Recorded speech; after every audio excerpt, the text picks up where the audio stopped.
My name is Tessa Whitmore. I'm 32 years old. For 8 years, I paid my parents $2,400 a month in rent to live in their basement. They told me it was fair market rate. They told me they needed help with the mortgage. I believed them because that's what daughters do.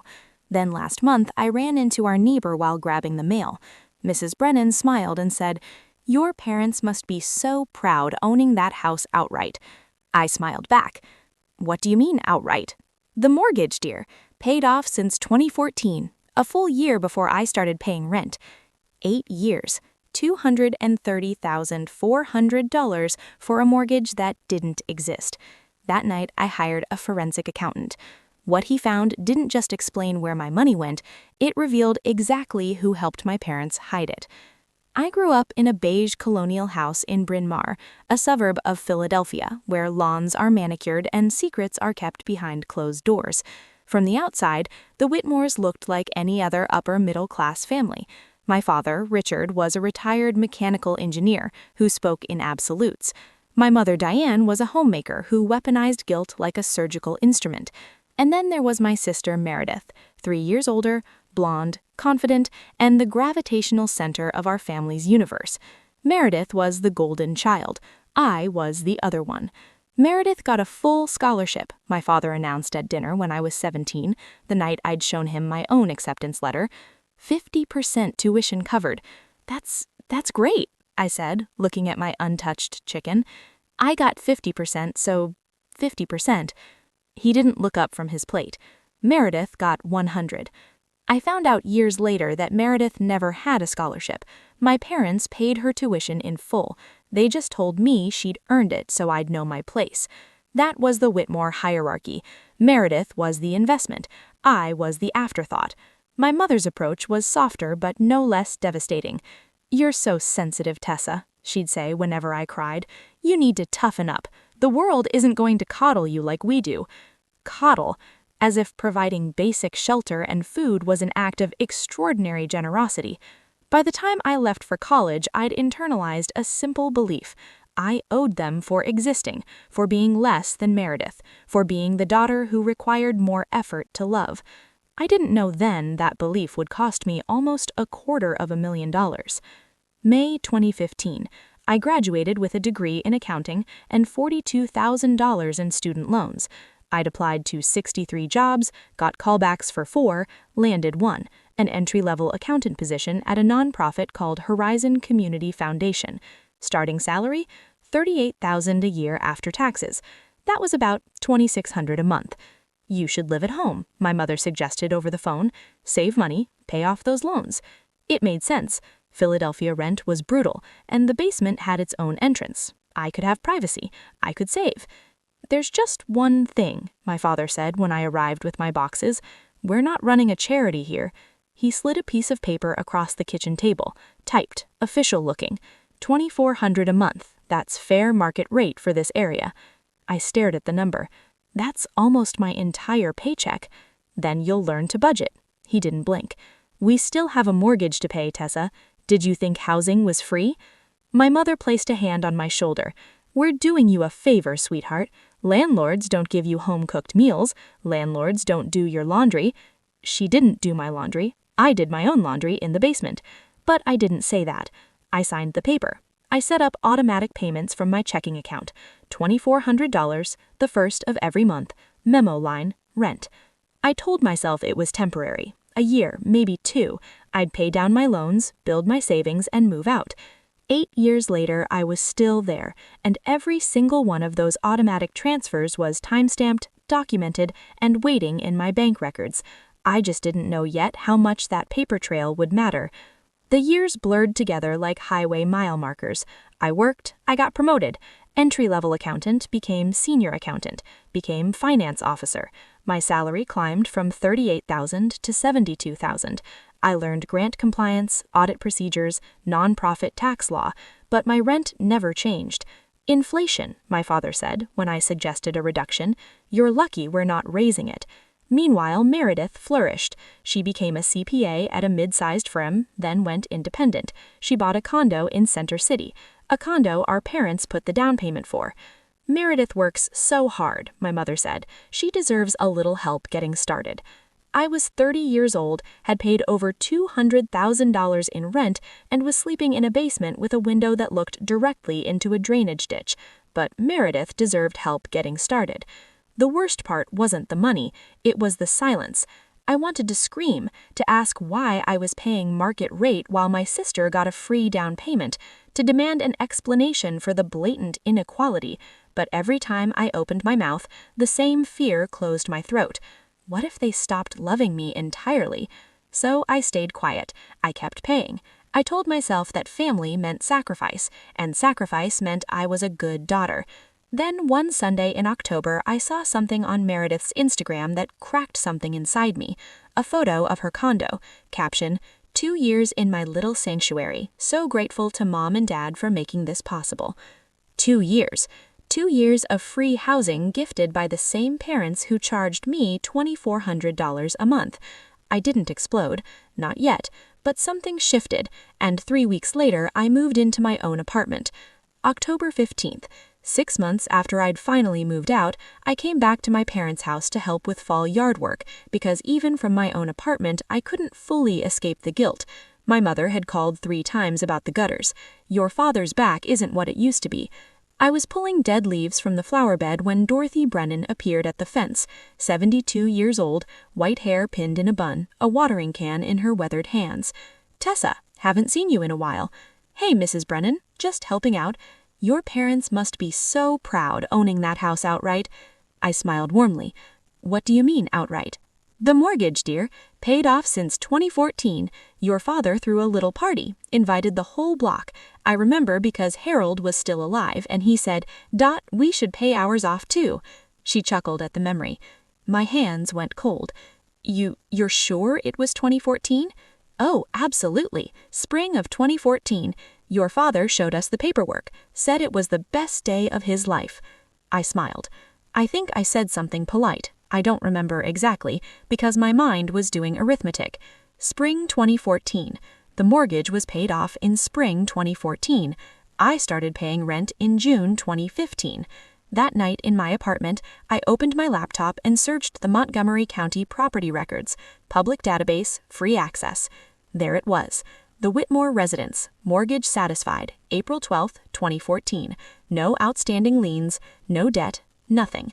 For 8 years, my parents had collected $2,400 a month from me to pay a mortgage that didn't exist. $23,400 for a mortgage that didn't exist. I sat in the dark for a long time. Then I started making calls. Lucitron had been my best friend since freshman orientation. Now she was a paralegal at a family law firm in Philadelphia. "Okay," she said slowly after I'd explained everything. "Let me make sure I understand. Your parents charged you rent for 8 years, claiming they needed it for the mortgage, but the mortgage was already paid off." "Yes." "And they never disclosed that to you?" "No." "Tessa," she exhaled, "that's not just morally disgusting, it might be tax fraud." I blinked. "What?" "Rental income. If your parents collected over $200,000 in rent, they were supposed to report it to the IRS. If they didn't," she left the implication hang. "But it's family. Does that matter?" "A transaction is a transaction. The IRS doesn't care if you're renting to your daughter or a stranger." She gave me a name. Marcus Webb, forensic accountant, specializes in family financial disputes. 3 days later, I sat in Marcus's office in King of Prussia. He was a black man in his 50s with reading glasses and a voice like gravel wrapped in velvet. I handed him a folder. 8 years of bank statements. Every transfer is documented. Memo says rent. He flipped through the pages, pausing occasionally to make notes. "And the property records?" he asked. "Downloaded from the county website, mortgage satisfied in 2014. He looked up at me. "Who prepares your parents' tax returns?" The question hit me like a slap. "My sister," I said quietly. "Meredith. She's a CPA. She's been doing their taxes for years." Marcus removed his glasses and rubbed the bridge of his nose. "Miss Whitmore, if your parents didn't report this income and your sister prepared those returns," he paused, "you may have more leverage than you realize." The invitation arrived 3 days after my meeting with Marcus. Cream-colored cardstock, gold-embossed lettering. You are cordially invited to celebrate the engagement of Meredith Ann Whitmore and Bradley Harrison Ashford III. Briarwood Country Club, Saturday, November 18th, 6 o'clock p.m. Bradley Ashford. Old money. His father, Bradley Sr., was an estate attorney who'd built a practice representing Philadelphia's wealthiest families. The Ashfords were the kind of people who had their wedding announcements in the society pages, and Meredith was marrying into them. My phone rang. "Mother?" "Tessa, you got the invitation?" "Just opened it." "You're coming?" "Of course. The Ashfords will be there. All of them. We need to present a united family front." The irony wasn't lost on me. "I'll be there." "Good. And there's one more thing." She paused.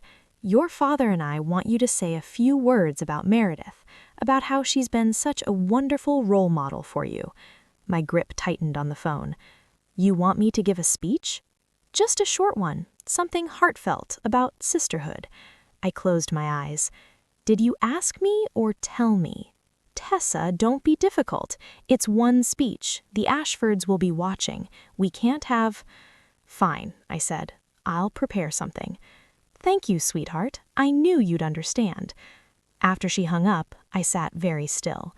They wanted me to stand on a stage in front of 120 people and publicly praise the sister who had helped hide a $250,000 fraud. They had no idea what they were setting up. I called Lusa.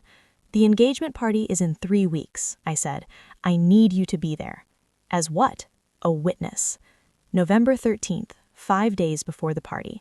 Marcus called at 4:47 p.m. "The report is ready. You need to see this in person." I drove to his office in rush hour traffic, hands tight on the wheel. The sun was setting by the time I arrived, painting the strip mall parking lot in shades of orange and gray. He was waiting with a manila folder thick enough to prop open a door. "I'll give you the summary," he said.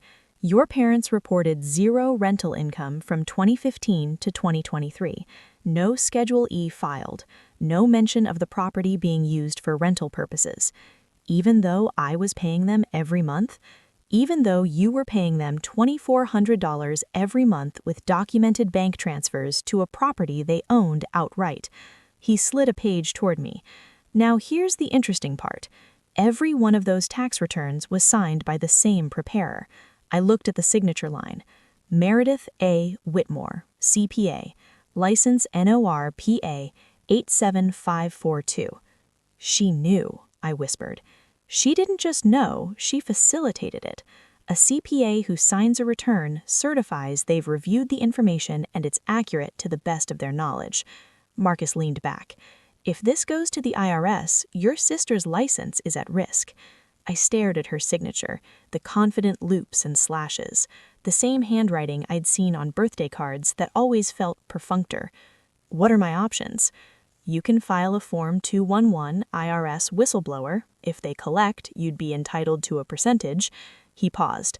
"Or you can use this information however you see fit. It's yours. Everything here came from your own bank records and public documents." I took the folder. "The party is in 5 days," I said, "and I just got invited to give a speech." November 15th, 3 days out. My father called, which was unusual. He preferred to delegate emotional labor to my mother. "Tessa, my mother tells me you're speaking at the party." "That's right." "Good." A long pause. "I'll be saying a few words as well, about the family, about contributions." Something in his tone made the hair on my neck stand up. "What kind of contributions?" "Just acknowledging everyone who helped make this night possible, including you." Another pause. "We are very grateful for your support over the years." He hung up without saying goodbye. I understood immediately. They were going to publicly frame me as someone who'd been helped by the family, someone who owed them, not the other way around. In front of the Ashfords, in front of everyone. They'd paint me as the dependent daughter who should be grateful. It was a setup, a public pressure campaign. 2 hours later, Meredith called. "Hey." Her voice was strange, tighter than usual. "I just wanted to check in about the party." "What about it?" Just mom and dad can be a little intense. If they say anything weird, just roll with it, okay? They mean well." I almost laughed. "Do they, Meredith?" A sharp exhale. "Look, I know things haven't always been fair, but it's my engagement. Can we just get through this without drama?" "I'm not planning any drama, Meredith." "Good, that's good." She paused. "I'll see you Saturday." After she hung up, I texted Lucia. "Something's off. Meredith called to preemptively manage me. She sounds scared." Lucia replied, "Scared of what?" I stared at the screen. "I don't know yet, but I'm going to find out. Whatever trap they were setting, I needed to be ready." Friday night, the evening before the party, I sat cross-legged on my apartment floor. Marcus's report spread around me like a crime scene. Yellow sticky notes marked the key pages, the property record showing mortgage satisfaction, the 8 years of bank statements, the unsigned copy of my parents' 2019 tax return with 0 rental income declared. Lucia had helped me game out scenarios. Scenario A, minor humiliation. Dad makes a vague comment about family support. I smile, deflect, leave early. No confrontation. Scenario B, moderate humiliation. They explicitly frame me as someone who received help from the family. I correct the record calmly, provide the real numbers, maintain composure. Scenario C, full attack. They try to shame me in front of everyone. For Scenario C, I'd written 3 paragraphs, memorized them, each one precise, factual, devastating. I wasn't bringing the forensic report, too aggressive, but I had my phone with screenshots of the property records and bank statements. I had Marcus's number on speed dial, and I had something else, the truth. My phone buzzed. "Lucia, still in?" "Still in, table 7, back of the room." "You sure about this?" I looked around my apartment. Small, quiet, mine. No basement windows looking into drainage ditches, no rent payments disappearing into my parents' account. I've never been more sure of anything. "Okay, I'll be there." What if nothing happens? I thought about it for a long moment. Then nothing happens. I give a polite speech, I leave, I move on with my life. And if something does happen, I typed slowly. Then I stop being the daughter who stays silent. I didn't sleep well that night, but when I woke up, I was ready. Whatever they threw at me, I wasn't going to flinch. Briarwood Country Club was everything you'd expect. Vaulted ceilings, crystal chandeliers, staff in crisp white shirts. The engagement party was held in the grand terrace room, where floor-to-ceiling windows overlooked a manicured golf course turning amber in the November dusk. I wore a navy dress I'd bought specifically for this occasion. Simple, elegant, forgettable. Nothing that would attract attention before I was ready. 120 guests. I counted them as I walked in. The Ashfords dominated the front tables. Bradley Sr. was a broad-shouldered man with silver hair and a confident posture of someone who'd never lost an argument. His wife, Catherine, wore pearls and a practiced smile.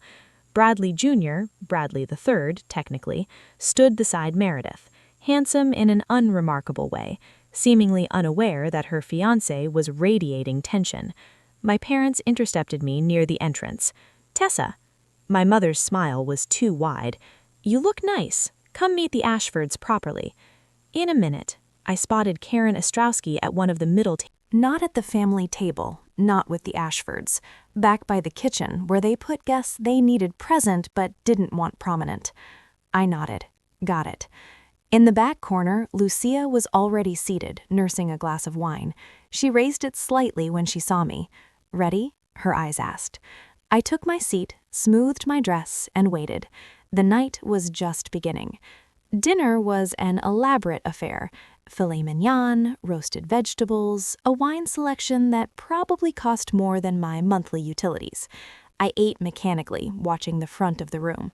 At 8:15, the clinking of a spoon against crystal silenced the murmur of conversation. My father stood at the microphone, champagne glass in hand, looking every bit the proud patriarch. "Good evening, everyone. Thank you for joining us to celebrate Meredith and Bradley." Polite applause, camera phones raised. "Diane and I have been blessed with 2 wonderful daughters." He paused, and I felt the room's attention shift. Meredith, of course, has always been exceptional. Valedictorian, CPA, now marrying into one of Philadelphia's finest families. More applause. Meredith beamed. But I also want to acknowledge our younger daughter, Tessa. My spine straightened. For the past 8 years, Tessa has lived with us, and during that time she has contributed significantly to our household. He smiled, a smile I'd seen 1,000 times, the one that preceded a knife. We're very grateful for her financial support. It's allowed our family to thrive. I felt the room's eyes on me, sympathetic, confused, some pitying. Oh, the younger daughter still lives at home and she helps pay their bills? How sad. He wasn't done. As Tessa knows, family means sacrifice, and we hope that spirit of generosity will continue, especially as Meredith begins this new chapter. He raised his glass. To family. To family, the room echoed. I didn't move. My hands were clasped in my lap, very still. Bradley Sr. was watching my parents with an expression I couldn't quite read. Interest? Calculation? Tessa, my father said into the microphone, we'd love for you to come up and say a few words about your sister. The room turned to look at me. I smiled. I stood, and I walked toward the stage. Lucia's hand brushed my arm as I passed. You okay? I need air. Go, I'll watch from here. The November night was cold. The golf course stretched out below, a dark expanse punctuated by landscape lights. I gripped the stone railing and breathed. I'd done it, said the words I'd swallowed for 8 years, and the sky hadn't fallen. My phone buzzed. Marcus Webb? I answered. Miss Whitmore, I just received confirmation from a source at the state licensing board. His voice was clinical, precise. Your sister didn't just sign those returns. She was the one who set up the account structure, the one that made sure the rental income never appeared on any documents. I closed my eyes. She designed it. She was more than complicit. She was the architect. Can you send me that confirmation? Already in your email. I hung up and opened my inbox. There it was, a forwarded memo from a forensic colleague who'd worked with the Pennsylvania CPA board. Not the smoking gun, but close enough to know that if I ever filed a complaint, Meredith's license would be under review. The balcony door opened behind me. I didn't turn around. Tessa, Meredith's voice. We need to talk. I slipped my phone into my pocket and finally faced her. She was standing in the doorway, backlit by the glow of the party. Her makeup was perfect. Her eyes were not. Okay, I said. Let's talk. She stepped onto the balcony and let the door close behind her. We were alone, for now. Meredith crossed her arms. The wind caught her hair, but she didn't seem to notice. What the hell was that in there? The truth? The truth? She laughed, but there was no humor in it. You just humiliated our entire family in front of Bradley's parents, in front of everyone. Dad humiliated me first. I just corrected the record. Corrected the... She stopped, took a breath. When she spoke again, her voice was lower, almost pleading. Tessa, do you have any idea what you've done? I know exactly what I've done. This could affect my career, my license. I tilted my head. Why would the truth about Mom and Dad's rental income affect your CPA license? The color drained from her face. You know, I said quietly. You know because you designed it. You set up the accounts. You signed every return that pretended I didn't exist. That's not... I didn't... The state licensing board has questions, Meredith. Not because of me, because someone somewhere noticed an irregularity. But if this goes further... I let the implication hang. You can't do this. Her voice broke. I'm getting married. Bradley's family, they'll walk away if there's any scandal. Do you understand what you're destroying? Do you understand what you helped take from me? $230,000. 8 years of my life. I thought you knew, she hissed. I thought you were in on it, that you agreed to help Mom and Dad. I stared at her. I was paying rent, Meredith, in a house with no mortgage. Does that sound like someone who agreed? She had no answer. The balcony door opened again, and there stood our parents. Behind them, Karen Ostrowski. My father stepped onto the balcony first, his face a mask of controlled fury. Tessa, we need to talk privately. He glanced at the door where Karen lingered. Family business. It stopped being private when you made it a toast, I said. Let's not make this worse than it needs to be. My mother's voice was saccharine. We can work this out like a family. How do you propose we do that? My father straightened his jacket. We're willing to reimburse you a portion of what you paid as a gesture of goodwill. A portion? $50,000. He said it like he was being generous. To put this behind us. I calculated quickly. 50,000 out of 230,000, less than 22%. And in return, you stop this nonsense. You don't file anything with the IRS. You don't talk to lawyers. His jaw tightened. And you certainly don't embarrass us again, my mother added softly. Sweetheart, think about what you're doing. You're going to tear this family apart. The family that charged me $250,000 in fake rent? We didn't charge you anything fake, my father started. The mortgage was paid off. You told me you needed help. You lied. We had expenses. Then show me the receipts. Silence. That's what I thought. The balcony door opened wider. Karen stepped through, her expression unreadable. I'm sorry to interrupt, she said calmly, but I heard voices. I wanted to make sure everything was all right. My father turned, surprised. This is a private conversation with my employee. Karen's voice was pleasant but firm. Tessa, do you need me to stay? I looked at her, then at my parents. Yes, I said. Please stay. Karen positioned herself beside me, close enough to signal alliance, but far enough to observe. My father's confidence faltered. This really isn't your concern.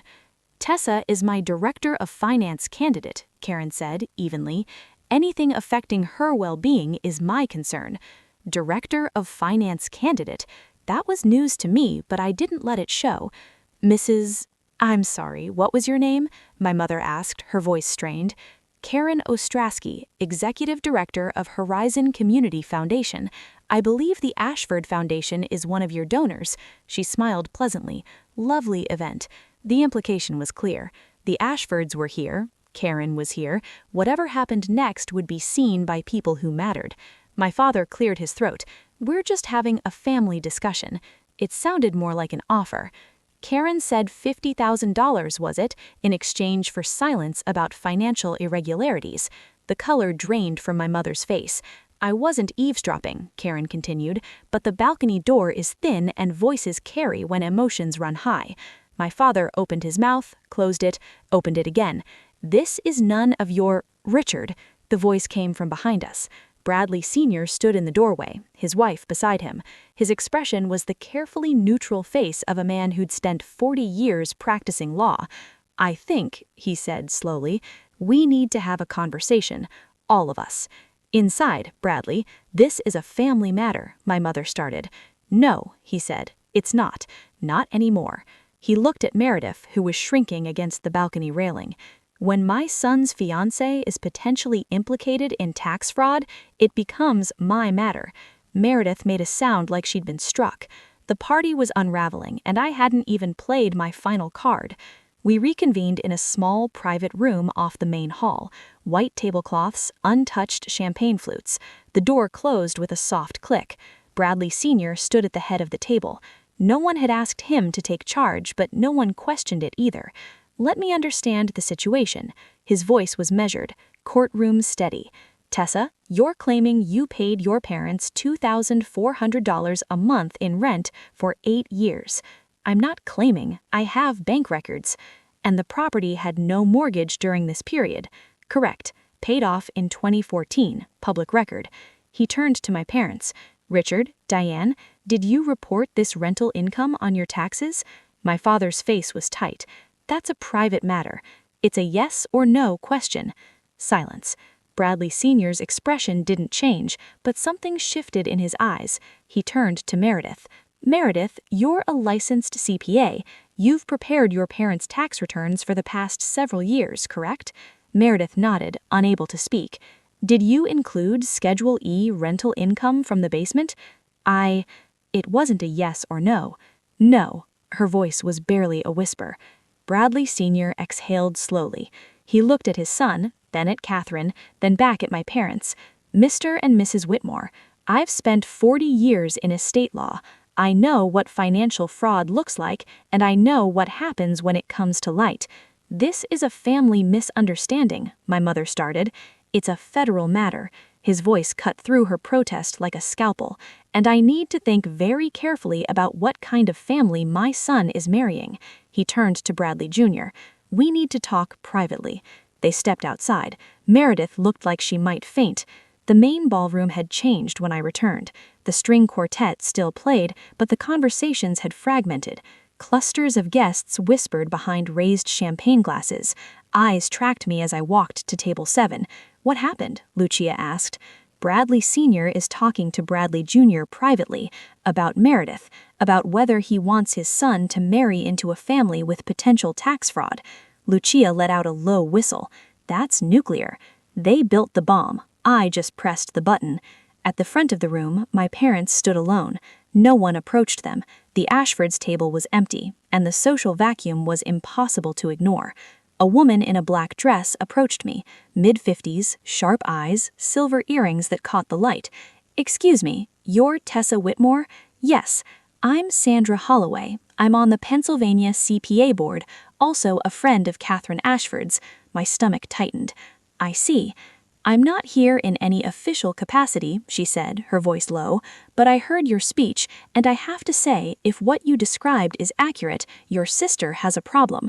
I'm not trying to destroy her career, I understand, but you should know that complaints sometimes originate from unexpected places. She glanced toward the front of the room. Especially when prominent families are paying attention. She nodded and walked away. Lucia stared at me. Was that someone who just made a note of Meredith's license number? Probably. Across the room, my parents were arguing in hushed, furious tones. My father's face was scarlet. My mother kept glancing around, desperate to see who was watching. Everyone was watching. The engagement party was officially over, and the consequences were just beginning. I was walking toward the exit when my father stepped into my path. His face was a mask of barely controlled rage. Behind him, the party had disintegrated into pockets of awkward small talk and hasty departures. You're not leaving. I'm finished here. Finished? His voice cracked. You've destroyed everything. Your sister's wedding, our reputation, and for what? For the truth? The truth? He spat the word. You know what the truth is, Tessa? The truth is that we raised you, fed you, clothed you, gave you a roof over your head when you couldn't afford anything else, and charged me $230,000 for it. That was fair. The mortgage was paid off. You lied to me for 8 years. His hand shot out, grabbing my arm. Lower your voice. I looked down at his grip, then back at his face. Let go of me. Something in my tone must have penetrated, because his fingers loosened, but he didn't step back. You've just made an enemy of your own family, he said, quietly. You understand that. After tonight, you have nothing. No parents, no sister, no one. I straightened my spine. I haven't had a family in a long time. I've had landlords who called themselves parents. How dare! All communication from this point forward goes through my attorney. His face went slack. Attorney? You're threatening to sue us? I'm protecting myself. I pulled my arm free. Something I should have done years ago. Karen appeared at my elbow. Tessa, the car's waiting. I looked at my father one last time. The man who taught me that love was conditional, that my value was measured in dollars, that silence was the price of belonging. Goodbye, Dad. I walked out. I didn't look back. In the parking lot, under the cold November stars, I let out a breath I'd been holding for 8 years. It was over, or rather, it was just beginning. 3 days after the party, my phone rang at 9:47 a.m. I didn't recognize the number. Pennsylvania area code. This is Agent Torres with the IRS field office in Philadelphia. The voice was clipped, professional. Am I speaking with Tessa Irene Whitmore? I sat down slowly. Yes. Ms. Whitmore, we're conducting an inquiry regarding rental income associated with a property in Bryn Mawr.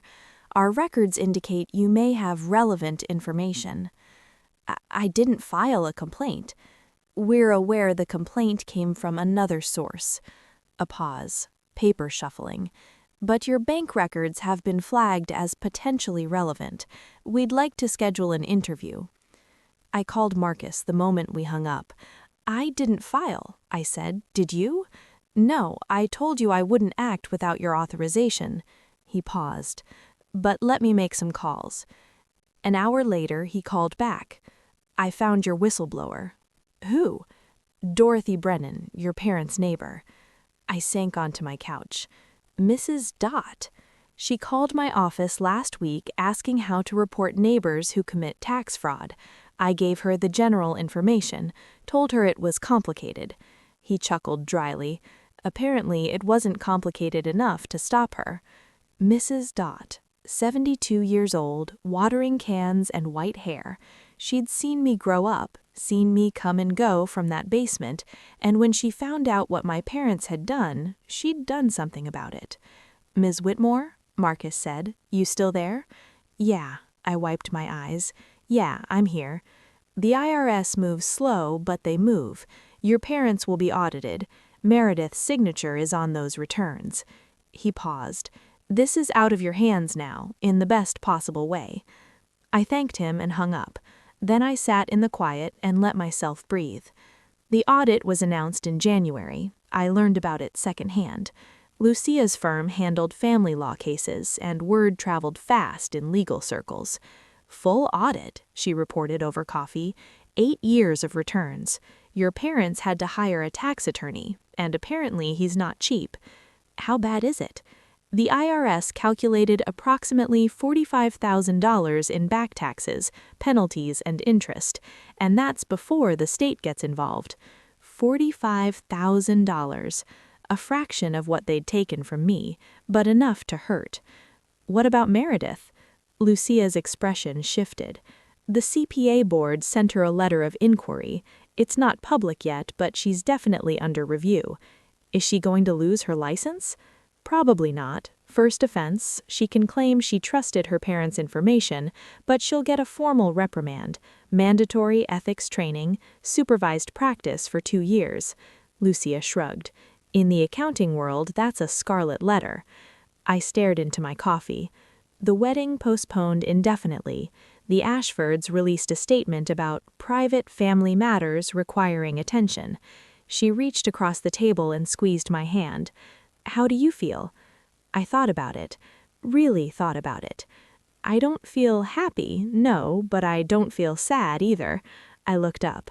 I feel lighter, like something heavy has been lifted off my shoulders. Guilt, maybe, or maybe just the weight of pretending. I took a sip.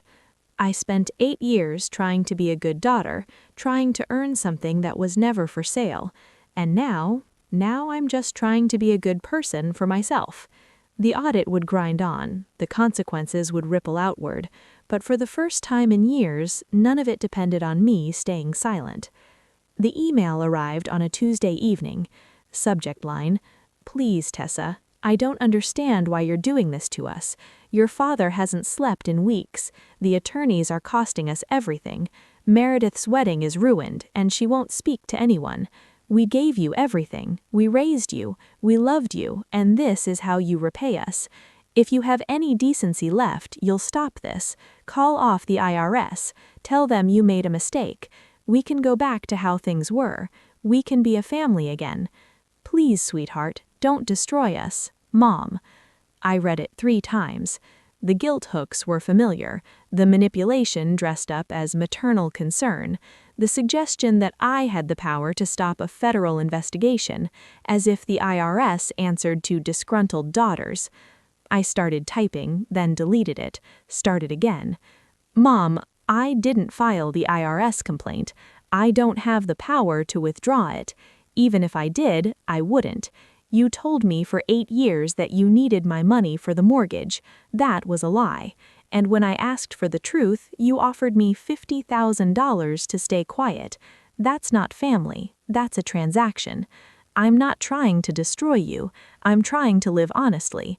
If the truth destroys you, that's not my fault. It's yours. All future communication should go through my attorney, Tessa." I hit send. Then I blocked her email address. The silence that followed wasn't empty. It was clean. I looked around my apartment, small, modest, entirely mine, no one monitoring my rent, no one tallying my debts.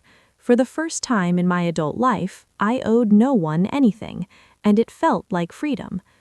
Before I continue, have you ever had to block a parent's number, their email, watch the messages pile up in a folder you'll never open?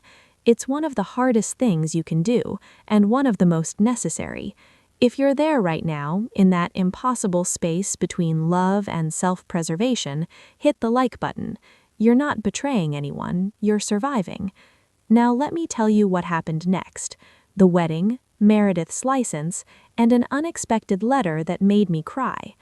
March, 4 months after the engagement party. The news came through Lucia, who'd heard it from a friend who worked at Bradley Sr.'s firm. The wedding is officially off. I sat down my coffee. Officially? Bradley Sr. sat Meredith down last week, told her it wasn't personal, but his family couldn't afford the association with an ongoing federal investigation. She paused. Apparently, Bradley Jr. wanted to stick it out. His father overruled him. I tried to feel something, triumph maybe, or vindication. Instead, I just felt tired. 3 days later, my phone rang. Unknown number. I answered anyway. Tessa, Meredith's voice, hoarse, hollow. How did you get this number? Lucia's office. I told them it was an emergency. A long pause. Are you happy now? I sat down on my couch. No, I'm not happy, Meredith. I didn't do this to make you suffer. Then why? Because I deserve the truth, and you knew the truth for 8 years and never said a word. Silence on the line. I could hear her breathing. I thought you knew, she said finally, her voice breaking.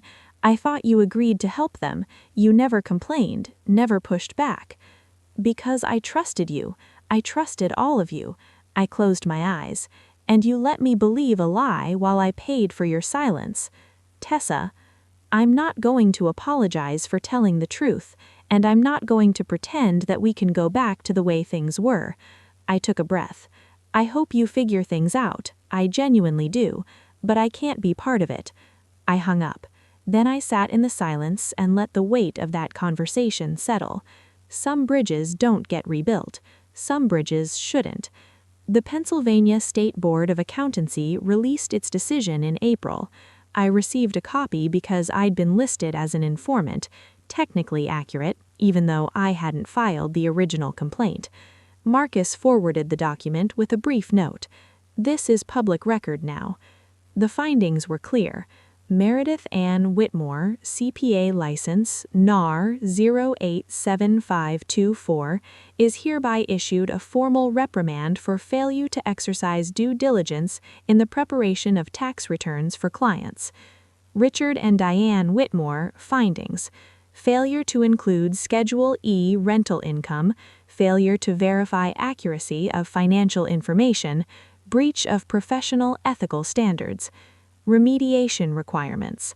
40 hours of ethics training within 6 months, 2 years of supervised practice, public notation on CPA license database. She didn't lose her license, but she might as well have. In the accounting world, a public reprimand is a career killer. Every potential employer, every client, every background check would pull up those findings. Failure to exercise due diligence would follow her forever. Lucia called that evening. You heard? Yeah, she applied to 3 Big Four firms last month, all rejected after the background check. I felt a flicker of something, not satisfaction, more like the end of a long suspended breath. What's she doing now? Working for a small firm in Delaware? Payroll processing, entry level? Meredith, the golden child, the valedictorian, the one who was supposed to be exceptional, was processing payroll in Delaware. I didn't gloat. There was no joy in watching someone fall, but there was a grim justice in knowing that actions had consequences, that the lies my parents built couldn't stand forever. The truth has a weight. Eventually, it always breaks through. After I blocked my mother's email, the silence was absolute. No phone calls, no letters, no unexpected visits, just nothing. Thanksgiving came and went, no invitation. Christmas passed, no card. My birthday in February arrived without acknowledgement. I'd expected this to hurt. I'd spent my whole life bending myself into shapes that might earn their love, their approval, even their acknowledgement. The absence of it should have felt like a wound. Instead, it felt like putting down a weight I hadn't realized I was carrying. I spent Thanksgiving with Lucia's family, loud, chaotic, her grandmother insisting I eat thirds. Christmas was a trip to Vermont with friends from work. My birthday was dinner at a small Italian restaurant, just me and Lucia and 2 bottles of wine. "You okay?" Lucia asked, watching me stare at the candle on my tiramisu. "Yeah, better than okay, actually. You don't miss them?" I thought about it, really sat with the question. I miss who I thought they were, who I wanted them to be. I blew out the candle, but I don't miss who they actually are. That's growth. Is it? Or is it just survival? Lucia shrugged. Maybe they're the same thing. The weeks turned into months. The audit concluded. My parents paid their penalties. Meredith moved to Delaware. The Ashford engagement became a cautionary tale in certain Philadelphia social circles. And I built a life. A small life. Maybe quiet, unremarkable by any external measure, but mine, completely unapologetically mine. One evening in early March, I checked my email and found a message from an address I didn't recognize, from brennan1952aol.com. Subject: a note from your neighbor. I clicked it open. "Dear Tessa, I hope this reaches you. Lucia helped me figure out how to send an email. Technology is not my friend, I'm afraid. I want you to know why I called the IRS. I've lived next door to your parents for 30 years. I watched you grow up. I saw you mowing their lawn at 14 while Meredith went to the pool. I saw you carrying groceries while she got her nails done.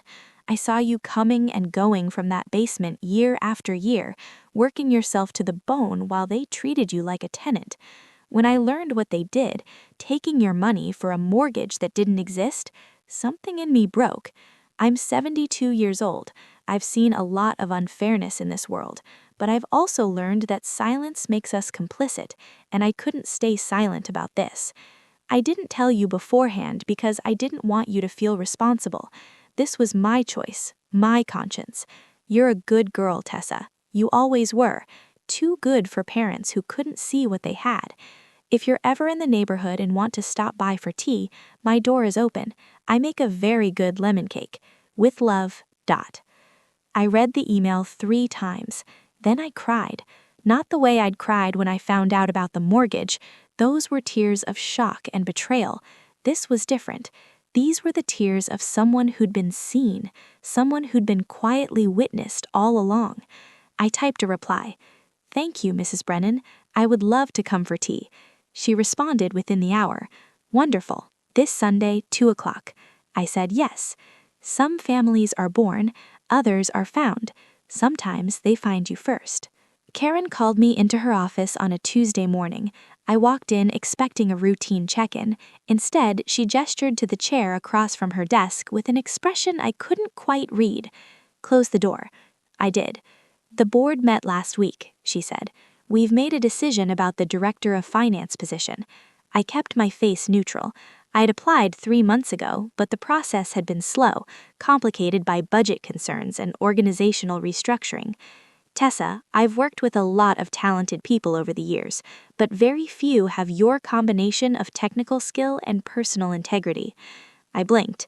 "I'm sorry?" "The night at Briarwood," she leaned back. "I watched you handle an impossible situation with grace. You could have screamed. You could have thrown things. Instead, you stated facts, maintained composure, and walked away with your dignity intact.